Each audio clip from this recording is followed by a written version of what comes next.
Čaute polovníci a polovničky. V predchádzajúcom videu som vám ukazoval, ako som si namontoval svoj nový termopuškohľad od značky Pixfra.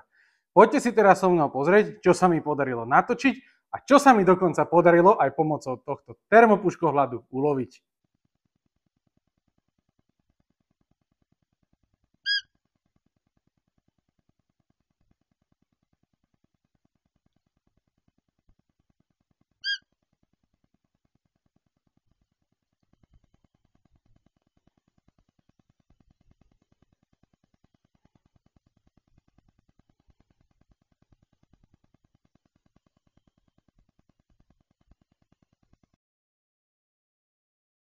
Testoval som Pixfru Pegasus Pro 650, čiže 6-stovkové jadro a 50 mm šošovka.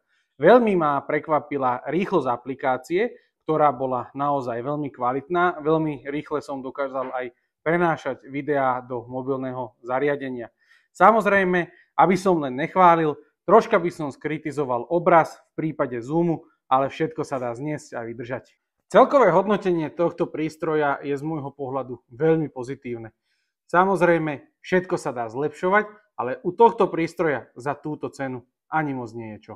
V prípade, že vás tento prístroj zaujal, budem rád, ak nás navštívite v Trnave na Pekárskej 40. Môžeme podebatovať, povymieňať skúsenosti, poprípade dať si aj dobrú kávičku.